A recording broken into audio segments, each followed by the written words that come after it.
La Peste, or The Plague, written by Albert Camus, was published in 1947. It's hard to believe, but it's already been almost 74 years, and yet this philosophical novel is now more relevant than ever. Set in the 40s in a French town swept over by the plague, the novel explores a range of absurdist and existential questions. Although the toll the plague has taken on the world is incomparably graver than that of the virus we face now, the loss of freedom experienced by the people living in the city of Oran in the plague hits close to home. But even when no disease is wreaking havoc on the world at the time, it lurks around every corner or hides within oneself. In this video, I'll discuss how the plague reflects today's society and its issues, what social isolation means for one's psyche, and the possibility of finding meaning in apparently meaningless and hopeless situations. Complacency. The plague starts with a short description of the town's abject ordinariness that borders on ugliness, and how the disruption caused by the following events seems in the eyes of the citizens completely out of place. People of Oran go about living their dull everyday lives with little time to contemplate the why behind their actions. The main priority is to make money. Love is simply a mild habit of conjugality, and free time is reserved for simple pleasures. Does it sound familiar? The people live shielded from any intrusion of chaos by the routine produced by the modern society, as even the occasion of falling ill exceeds in its rarity. Just like when someone dies in Oran, when the town is attacked by the plague, it escapes the citizens' notice, or rather they choose to ignore anything that tastes of chaos in order to maintain order. This order is, however, as immersed in itself as it is precarious. It fairly outbalances the expansive element of the unknown, inseparable from order, as it obstinately closes eyes to anything but dreams of success. In living our ordinary lives, we often forget that all possible contingencies are always ominously present, ready to strike when we least expect them. Here, Camus presents us with an idea recurrent in his work, dualism. Pleasure and pain, just like life and death, are inseparable from one another and cannot exist individually. In life, there are inevitably instances of elation contrasted by instances of dejection. Camus subtly encourages the reader not to fall into the paradox he portrays in the myth of Sisyphus. Instead of considering our life of great import but at the same time thinking it's meaningless, we should embrace it as it is and give it a meaning we could value. The banality of the life led by the inhabitants of Oran strips them of awareness, as for them there is nothing much to gain nor to lose. When the plague strikes the town, they underestimate the situation and go about their business as usual, failing to notice the snake in Eden. Even after they suddenly lose freedom as the gates of the city close and they are separated from their loved ones, they're oblivious to the danger of becoming a victim of the plague. This kind of ignorance, even outright denial of the possibility of tragedy afflicting us, gives any mishap a chance to strike like a scourge. And when we finally realize what happened, we resolve to cursing the fate, our envious adversaries, or someone above, unaware of the duality without which the world we know would cease to exist. Camus explored the danger of our complacency towards the omnipresent shadow of suffering looming somewhere in the background. At the same time, he believed that there was also a great peril in ascribing it too much importance, because we might end up in either of the two extremes capable of robbing us of the very essence of life. Utopia on one side and nihilism on the other. It's only judicious to ask, what would there be if there was no suffering?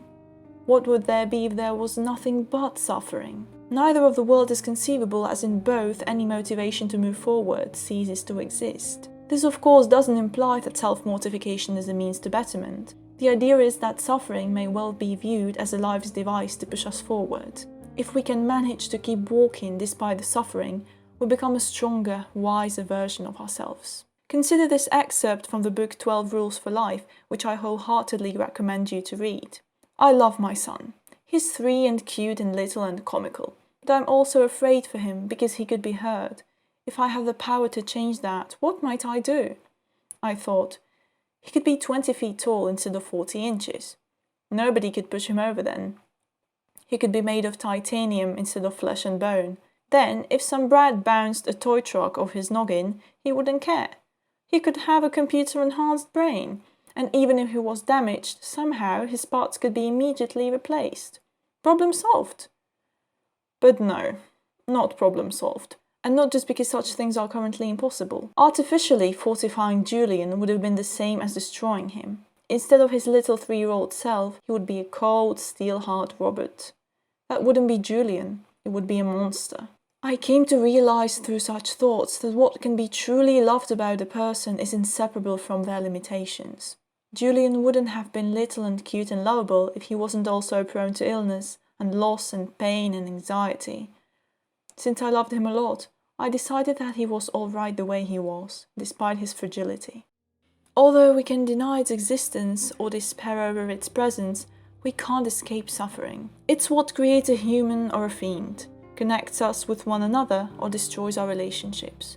After the stage of denial, when this reality truly descends on the people of Oran, the anguish it causes unveils the true nature of each individual. Some try to escape, some revolt, some help others, and some, actually just one person, relishes it. But when they realize the absurdity of their individual suffering, in a common effort they transcend it and resolve to solidarity. In the plague, the desirable response to suffering lies in decency, and therein can also be found the relevance of la Peste that transcends time and space. Even in dire circumstances, the approach we choose toward suffering is always our own decision. Before we move on, I'd like to briefly touch on the effects of isolation on mental health. It's impossible to compare what happened to a town afflicted by the plague to our current situation, but restriction of freedom is something we certainly share with the people of Oran. Prolonged social isolation is already taking its toll. Recently, the medical journal The Lancet published an article which suggests that even less than 10 days long periods of isolation can have long-term effects and produce psychiatric symptoms present up to 3 years. Human beings are social animals. Social isolation and loneliness have been linked, among other things, to depression, lowered immunity, disruption of sleep rhythm, and deterioration of emotional health. Segregation can have pernicious effect on our biopsychological balance. No virtual device can substitute the presence of a real human being, after all. This is certainly not recommended even as a short-term mode of living if we want to preserve our health and sanity. We should be wary of what we are willing to sacrifice for safety that's ruled by happenstance regardless. Wasting our time. Not only is the plague relevant in terms of its view on suffering, it also accurately describes a society that got lost in the pursuit of the outward and forgot about the importance of the inner. As we are thrown into an undesirable situation from which there's no escape, we seek solace in the past and lament what we wish we had done but never did. Could have beens burn like salt in the wound, and the uncertainty of the moment leaves no hope for the future. Perhaps we never showed our love and it's too late for it now, or we dreamt about our goals but never made any attempt at achieving them. Instead, we kept living our tedious routine obediently. Regret takes hold of us and makes our blood boil. Portrayal of situations like this prompts us to reflect on the quality of our own lives. Do we live like there were no tomorrow, or do we believe that tragedy can surely never beset us? At the same time, the plague presents us with an answer to the question what to do if all we can do is endure. Should we even endure? Fortunately, today we don't have to face the horror of concentration camps. The nature of and challenges associated with suffering haven't, however, changed a bit since the dawn of time. Only it presents itself in different forms. Now it's the feeling of entrapment in our own lives, reminiscent of perpetual war. The plague that struck the town of Oran was, in a figurative sense, something that emerged from within its citizens. The same plague that all of us have to put up with daily, the plague we bear within. That is perhaps more threatening than the plague that rages outside. So what to do if we get cornered by it? The plague answers this question with crude but subtle elegance we're going to examine. Finding meaning in the meaningless. In the 60s, the average onset age for depression was 45. Now it's 14. For a major part of the past, our main concern lied in survival, but with the first sprout of the modern society and later advent of technology, the shift of our priorities brought about a particular kind of void.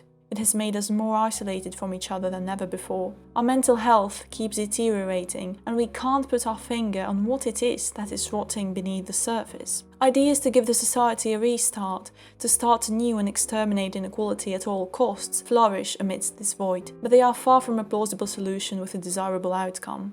What if the society works well with all its victories and failures, and it's principally us, its individual components, who don't dare to deal with our suffering? As Viktor Frankl, great psychiatrist and survivor of 4 concentration camps, put it, Suffering ceases to be suffering the moment it finds a meaning.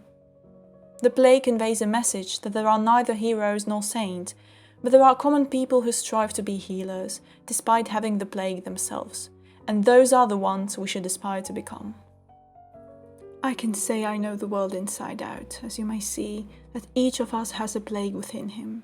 No one on earth is free from it. And I know too that we must keep endless watch on ourselves, lest in a careless moment we breathe in somebody's face and fasten the infection on him. What's natural is the microbe. All the rest, health, integrity, purity, if you like, is a product of the human will, of a vigilance that we must never falter. The good man, the man who infects hardly anyone, is the man who has the fewest lapses of attention. And it needs tremendous willpower, a never-ending tension of the mind to avoid such lapses. Yes, Rieu, it's a wearying business, being plague-stricken. But it's still more wearying to refuse to be it. That's why everybody in the world today looks so tired. Everyone is more or less sick of plague. Let's now examine how different characters in the plague deal with their suffering and what we can take from it. The narrator, Dr. Rieu, the author's self-insertion, is a paragon of a healer. Although he realistically assesses the situation and doesn't see much hope in the plague disappearing anytime soon, he does his duty. He doesn't give up despite despair being the only thing that surrounds him. Following his example, other characters slowly join in his effort. They find meaning in solidarity and keep battling a seemingly invincible foe despite all the casualties. Rieu ends up losing his wife and closest friend, and even though he would have all the reasons to curse life and turn evil, he bears his suffering with dignity. Rambert endures for the love he bears his spouse. Holding her image dear, he keeps trying to escape the city, only to discover that he can't run away from his suffering. He regards it unaccountable and doesn't think he should bear the consequences of this tragedy with the rest of Oran, as he's a mere visitor. In the end, however, he sacrifices his freedom and the possibility of reunion with his loved one to help Dr. Rieu, and so he also confronts his suffering with dignity. Tarot, having witnessed great cruelty and even participated in it despite his great ideas of freedom and peace, expresses his wish for atonement and strives towards the attainment of sainthood. As it's not possible for humans to become saints, and he's aware of it himself, his character eventually dies, but he still bears his suffering with dignity. Cottard, on the other hand, is the example of what can happen if we let resentment poison our soul and wish for the world to suffer the same way we do, instead of confronting our individual problems. He thrives in the world of the plague and wants it to remain that way. Since neither the good nor the bad can last forever, after the town returns back to normal, he turns into a madman imprisoned by his own cynicism. The plague within waits dormant, but when it awakens, it is our choice and ours only whether to send it back to sleep or let it take over our being. Dr. Rieu knows that even after the city gates are reopened and people reunited, the plague might strike again when the people will least expect it. The beauty of La Peste lies in the fact that despite all the losses and throes of the past, present and possibly the future, he keeps hope in his heart afire. He gives his life a meaning. Alright, thank you for watching. If you liked the video, give it a thumbs up and press the subscribe button. You can now also support me on Patreon, and you can find the link in the description. Make sure to leave some feedback in the comments and see you in the next video. Take care of yourself and farewell.